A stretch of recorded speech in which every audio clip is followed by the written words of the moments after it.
Parshat Chukat begins with the section of the Parah Adumah, which introduces the laws regarding the red heifer used specifically for preparing the mei chatat, the purifying waters through which people and utensils that had come in contact with an avatuma, with human impurity, could ultimately attain taharam. This section is not only the most difficult section to understand, the ultimate of chukim, but it's also a section that is read more than once a year because it is the special maftir on the Shabbat before the final Shabbat of Chodesh Adar, during which period the Jews had to prepare for purifying themselves in order to come to the Beit HaMikdash for Pesach and offer the Korban Pesach. Several Rishonim, including the Rashba, in Brachot and Daf Yud Gimel Amud Aleph, held that this annual reading of Parshat Parah was a biblical obligation. Midioraita, we had an obligation to read it, which is generally assumed to be somewhat unusual, because all of the Torah readings, with the exception of Parshat Zachor before Purim, are considered to be rabbinic in nature. So why did the Rashba and others consider the Parshat Parah a biblical obligation? Where does the Torah present this? And where do we find the basis for reading the laws of Parah Adumah more than just as part of the Parshat HaShavua, but also as a special reading? One theory that has been suggested is because it's based on the association drawn by the Medrash in Chukat between the Parah Adumah and the sin of the Egel HaZehav, of the golden calf. The Medrash comments that the Parah Adumah served as an atonement for the sin of the calf, that just as the mother must clean the filth of the child, the mother being the Parah Adumah and the child being the Egel HaZehav, the calf.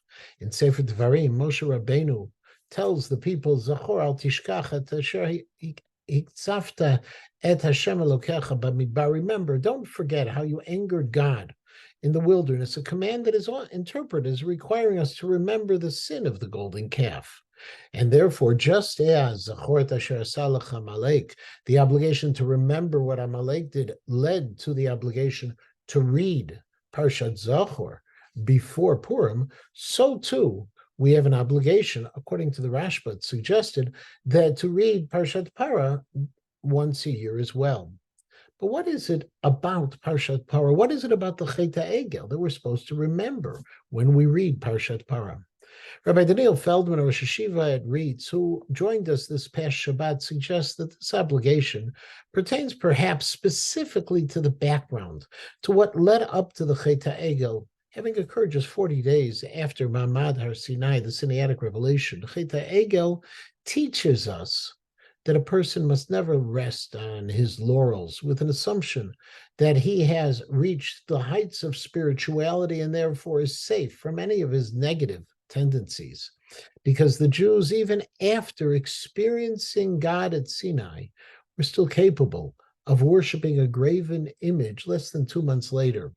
And therefore, by reading Parshat Parah and remembering the Chet Egel, we remember that religious achievement doesn't guarantee continued growth. To the contrary, religious achievement requires us to continue to grow, continue to maintain the newly achieved standard, because if not, there is a risk of a drastic decline, and thus the obligation to recall Chet Egel through the reading of Parshat Parah serves to remind us that we have to be constantly vigilant and constantly put forth effort in our avodat Hashem, regardless of what we've achieved until then. It is the ultimate obligation we have when we read of the most mysterious of mitzvot, the Parah Adumah, to remember that we need to continue to strive to grow in Torah.